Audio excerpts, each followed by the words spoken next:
Merci Seigneur parce que quand nous t'appelons, alors tu viens. Quand nous ouvrons nos cœurs, quand nous abaissons nos sécurités, alors tu viens toucher nos cœurs, Seigneur. Prends ta place dans ce rassemblement de ton Église, Jésus. Sois le roi. Vraiment, conduis ces instants. Continue ton œuvre, Seigneur. Transforme nos vies, nos cœurs, nos pensées. Et que tout ce que nous pensons soit la gloire de Jésus.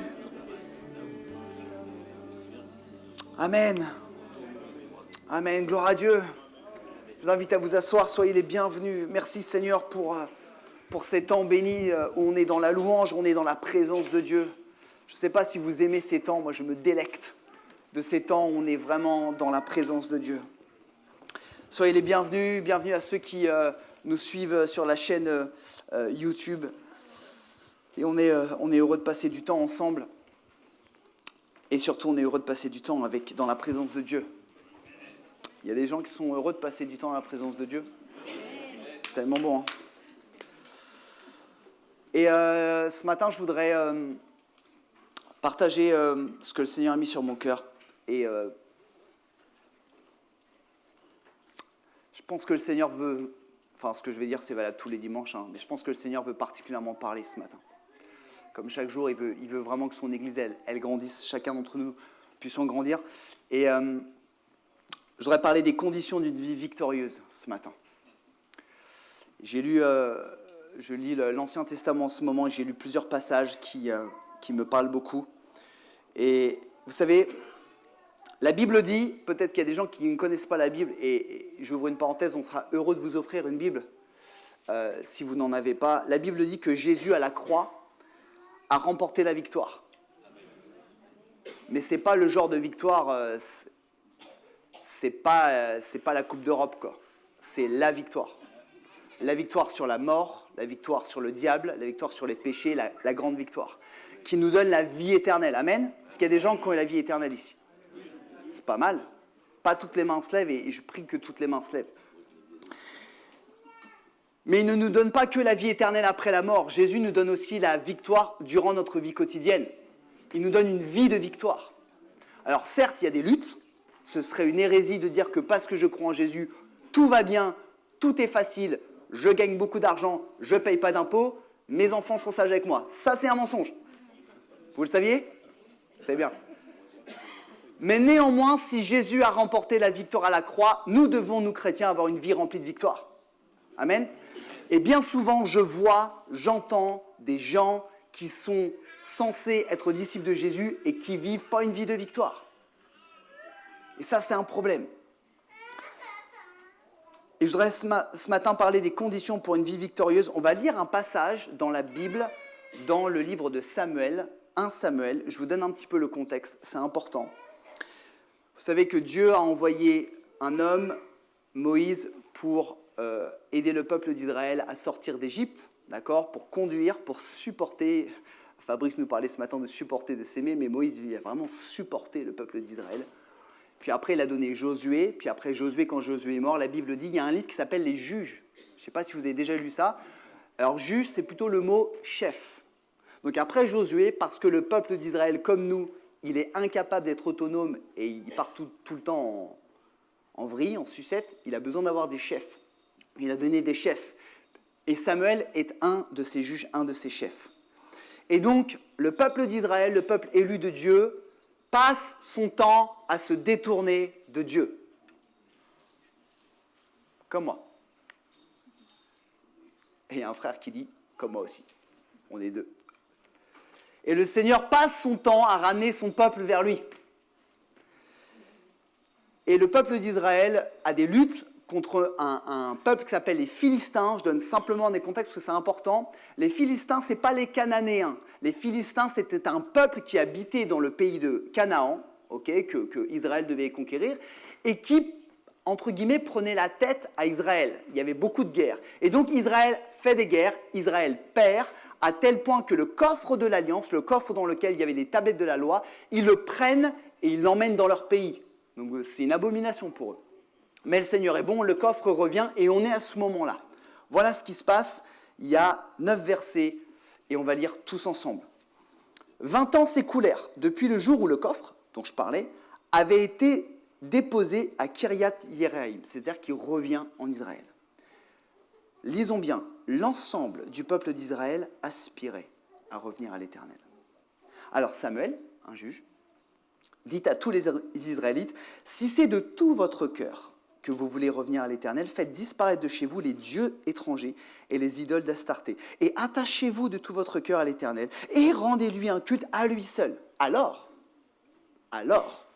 il vous délivrera des Philistins. » Les Israélites firent disparaître de chez eux les Baals et les Astartés, les dieux étrangers. Et ils ne rendirent plus de culte qu'à l'Éternel. Samuel leur dit alors, « Assemblez tout Israël à Mitzpah », c'était un lieu où on faisait des grands rassemblements. « Je prierai à l'Éternel pour vous. » Ils s'assemblèrent à Mitzpah, puisèrent de l'eau et la répandirent sur le sol, comme une offrande, devant l'Éternel. Ils jeûnèrent ce jour-là et confessèrent, « Nous avons péché contre l'Éternel. Nous avons péché contre l'Éternel. » Et c'est là, à Mitzpah, que Samuel fut le juge du peuple d'Israël. Vous êtes toujours avec moi ? Lorsque les Philistins, les méchants dont on parlait là, apprirent que les Israélites s'étaient réunis à Mitzpah, leurs 5 princes, parce qu'il y avait 5 principautés, leurs 5 princes décidèrent de les attaquer. Ils se disent, s'ils sont tous ensemble au même endroit, c'est logique, on va les attaquer. Les Israélites en furent informés et ils prirent peur des Philistins. Ils dirent à Samuel, « Ne cesse pas de supplier l'Éternel notre Dieu en notre faveur, pour qu'il nous sauve des Philistins. » Samuel prit un agneau de lait et l'offrit entièrement en holocauste à l'Éternel. À cette époque-là, on offrait des animaux ou des céréales à l'Éternel. Puis il supplia l'Éternel de venir en aide à Israël. Et l'Éternel exauça sa prière. Pendant que Samuel offrit l'holocauste, les Philistins s'approchèrent pour attaquer Israël. Mais à ce moment-là, l'Éternel fit tourner contre les Philistins un puissant tonnerre qui les mit en déroute, de sorte qu'ils furent battus par les Israélites. Ces derniers sortirent de Mitzpah et battirent les Philistins en les poursuivant jusqu'au-delà de Beth-Kar. Amen. C'était un peu long, mais tout ça pour nous montrer ce matin que ce qui est marquant dans ce texte, c'est que Dieu donne la victoire au peuple d'Israël après que le peuple d'Israël soit revenu vers lui de tout son cœur, et après qu'il se soit débarrassé des idoles, et après qu'il ait confessé son péché, et après qu'il se soit attaché de tout son cœur à l'Éternel. Vous voyez où je veux en venir ? Pourquoi n'avons-nous pas la victoire dans nos vies ? Pourquoi tant de personnes luttent contre leurs Philistins alors qu'elles sont chrétiennes ? Certainement, peut-être, parce que nous avons encore des faux dieux. Peut-être encore parce que nous ne nous attachons pas assez à l'Éternel. Peut-être parce que nous ne confessons pas notre péché et nous ne revenons pas de tout notre cœur au Seigneur. Vous savez, je reviens sur les Philistins, c'est un peuple qui habitait en Canaan, le long de la Méditerranée. Je crois que j'ai mis une petite... on va faire un peu de géo ce matin, merci beaucoup. Vous voyez en fait le rouge là ? Voilà, les Philistins, ils étaient là. Il faut savoir que tout le peuple, là, le royaume d'Israël, le royaume de Judée, c'était ça le pays de Canaan. Et comme de par hasard, il y avait un territoire qu'ils n'arrivaient pas à conquérir. C'était une difficulté. Et les Philistins représentent dans notre vie la petite région de ta vie où tu ne peux pas avoir la victoire. Le petit peuple de ta vie, le petit péché, la situation, la difficulté qui t'empêche d'avoir la victoire. Nos vies sont comme le peuple de Canaan. Jésus a gagné sur nos vies. Et il nous a dit, prends possession, je prends possession de ta vie. Sauf que, des fois, il reste des choses comme ça. Et ça reste longtemps. Et ça peut rester longtemps. Et ça ne doit pas rester longtemps. Les Philistins, métaphoriquement, parce que c'était un peuple, mais métaphoriquement dans nos vies, représentent ce qui empêche la victoire de Jésus dans nos vies. Et ce qui nous empêche de vivre une vie pleinement libre en Jésus. Amen. Et quelle que soit cette situation, Dieu veut te rendre victorieux. Crois-le. Et si tu ne le crois pas, fais semblant. Je blague. Dieu veut te rendre victorieux. Vraiment. Mais il y a des conditions. C'est comme Dieu veut te sauver, mais il y a des conditions. Et je voudrais aller à travers ce processus rapidement ce matin de 4 étapes. Première étape, si on relit le texte, première étape, c'est la sincérité de cœur. Qu'est-ce qu'il nous est dit ? Il nous est dit que l'ensemble du peuple d'Israël aspirait à revenir à l'Éternel. Et Samuel, il leur dit, si c'est de tout votre cœur que vous voulez revenir à Dieu, si c'est de tout votre cœur que vous voulez revenir à Dieu, Isabelle. Pourquoi vous rigolez? Il semble que le peuple d'Israël... J'aime quand on est entre nous comme ça, en plus on n'est pas filmé. Il semble qu'à ce moment-là, le peuple d'Israël voulait vraiment revenir vers le Seigneur. Je te pose la question ce matin, et bien sûr je me la pose en premier. Est-ce que tu veux vraiment revenir à l'Éternel? Est-ce que tu veux vraiment revenir à Dieu? Ou est-ce que tu reviens à Dieu parce que c'est bien de revenir à Dieu? Il y a une vraie différence. Vous savez, on a tous, pour la plupart, des enfants, ou on a tous eu des enfants, et vous avez tous l'exemple d'un enfant qui fait une bêtise et qui dit pardon parce qu'il faut demander pardon, mais au fond de lui, il ne demande pas pardon. Vous voyez ce que je veux dire? Il y en a qui ont vécu ça, là? Il casse un truc, genre chez moi ce matin, 8h45, hein? Ok? Bon alors, tu dis pardon? Ouais, pardon. En fait, des fois, nous chrétiens, on est comme ça. Reviens à l'Éternel. Ouais, je reviens à l'Éternel. Parce qu'en fait, les codes chrétiens m'ont dit, oui, tu sais, il faut revenir à l'Éternel. Mais ça s'appelle de la religion. Ton cœur, il n'y est pas. Ah, faut se lever, faut lever les mains, faut prier l'Éternel. On va le faire. Mais le fais pas si ton cœur n'y est pas. Est-ce que comme le peuple d'Israël, ton cœur est vraiment attiré vers l'Éternel? Il y a une différence entre « il faut que » et « je veux ». Il faut que et je veux. Lisons ensemble le psaume 51, version parole de vie. Seigneur, ouvre mes lèvres et ma bouche chantera ta louange. Non, tu ne veux pas de sacrifice. Même si je t'offre un animal entier, il ne te fera pas plaisir. Mon sacrifice, ô Dieu, c'est moi-même avec mon orgueil brisé. Ô Dieu, tu ne refuses pas de regarder un cœur complètement brisé. Et le problème, c'est que nous avons souvent un problème d'orgueil. On dit, bah oui, je vais revenir à Dieu. Mais en fait, on n'y est pas, quoi. Il faut sincèrement vouloir venir et revenir à l'Éternel. Deuxième condition, après la sincérité, la mise en action de l'obéissance. Moi, je suis un homme d'action, j'aime bien quand ça bouge. Vouloir ne suffit pas. Tu peux vouloir de tout ton cœur quelque chose, mais si tu ne te mets pas à l'action, ça ne marche pas.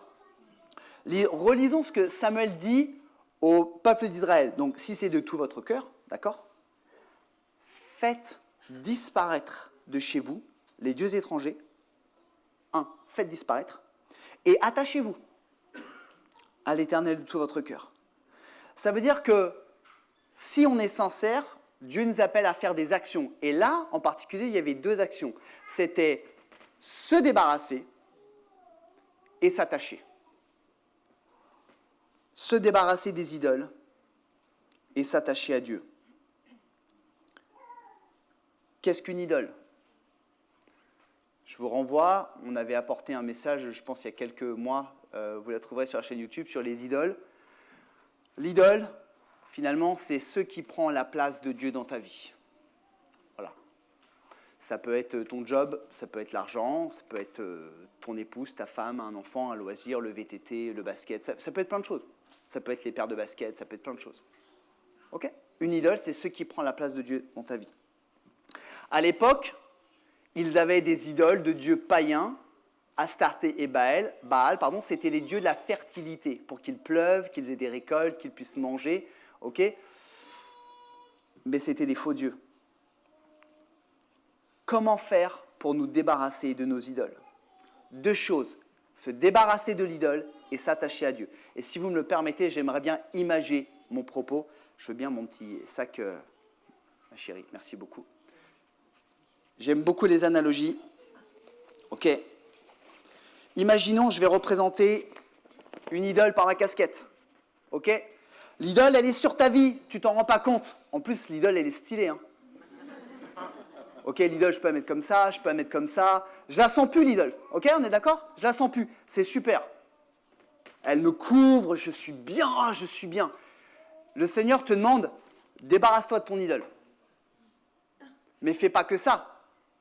Parce que si je fais me débarrasser de mon idole, ma nature humaine, qu'est-ce qu'elle va me pousser à faire?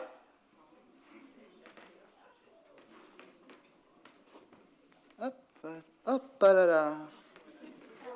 Débarrasse-toi de ton idole. Débarrasse-toi de ton idole et attache-toi de tout ton cœur au Seigneur. Donc à la place de l'idole, tu mets le sang de Jésus. Parce que si je ne me débarrasse pas de l'idole et que je ne m'attache pas au Seigneur Jésus de tout mon cœur, l'idole, elle reviendra. Vous me suivez? Je vais aller encore plus loin, vous me le permettez? Ça veut dire quoi? Attache-toi de tout ton cœur au Seigneur Jésus.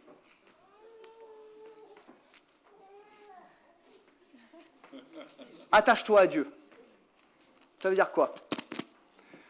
Bon, il me faut quelqu'un qui représente Dieu. Bon, Dieu est grand?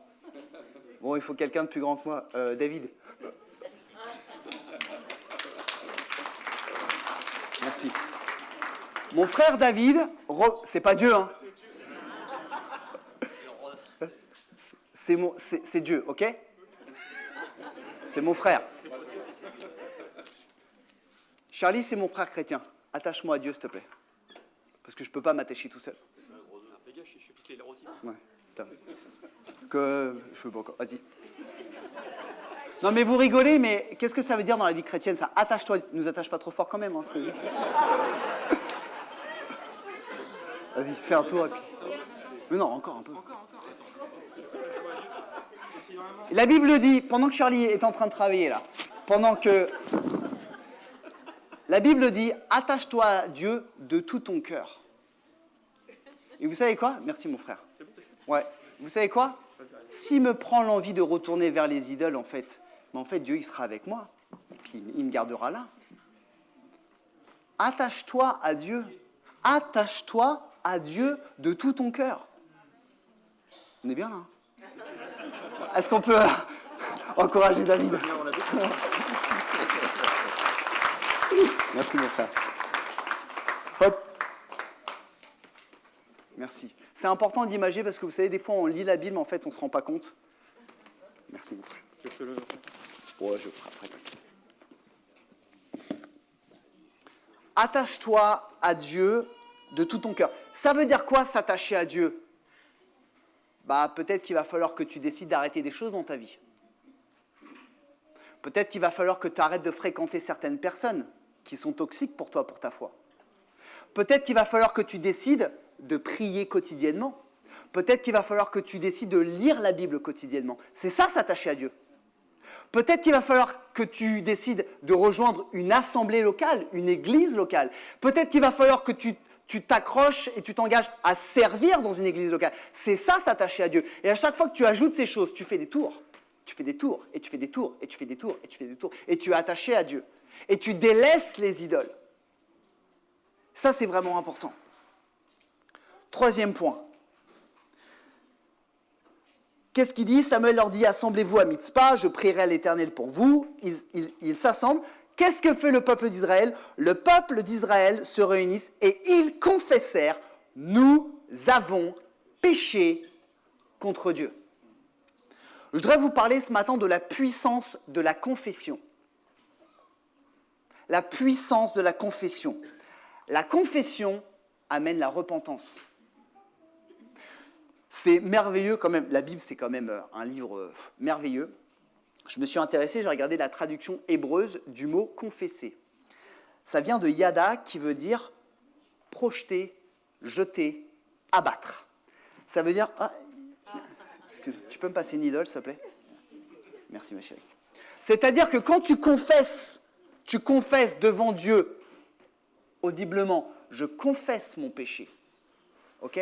La Bible dit que tu yada le péché, que tu jettes le péché. C'est pas énorme. Quand tu confesses de ta bouche, tu te débarrasses, tu jettes, tu projettes le péché. Et nous devons le faire avec sincérité de cœur.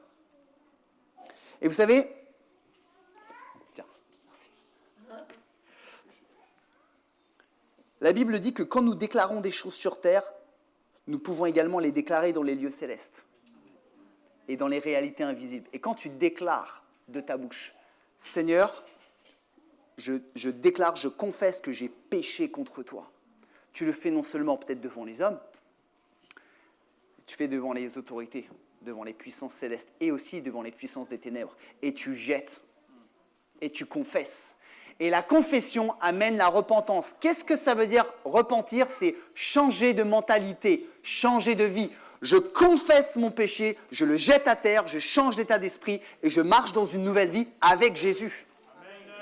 Ça, c'est vraiment important. Déclarer des choses sur terre et dans les lieux célestes nous permet d'avoir la victoire et de débloquer des situations dans le domaine spirituel.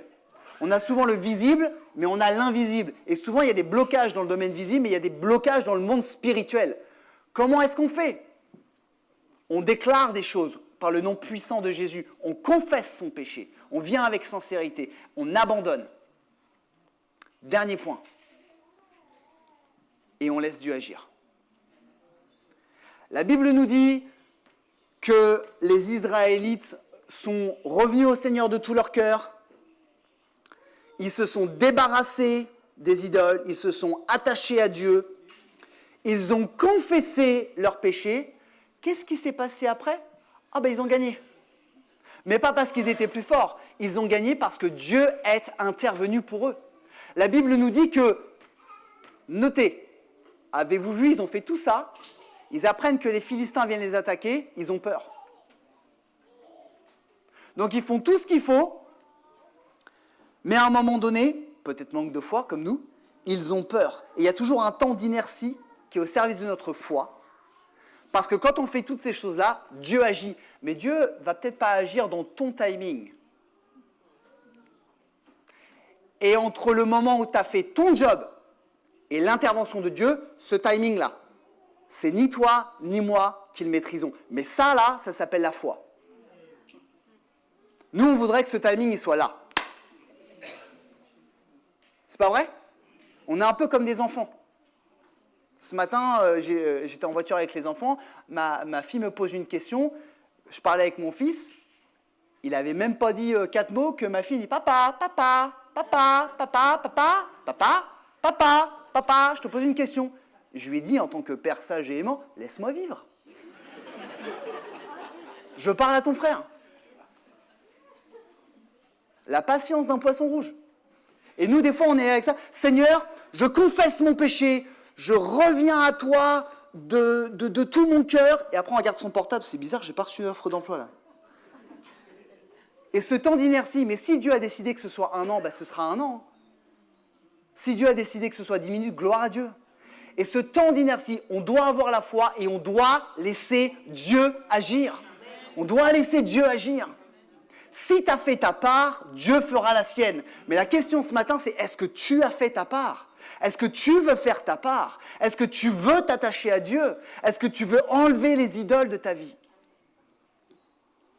Et s'il n'y a pas de victoire dans ta vie, si tu luttes toujours contre, peu importe, une difficulté, des relations, ta santé, c'est qu'il y a quelque chose qui ne va pas. Peut-être qu'il est temps de revenir au Seigneur de tout ton cœur.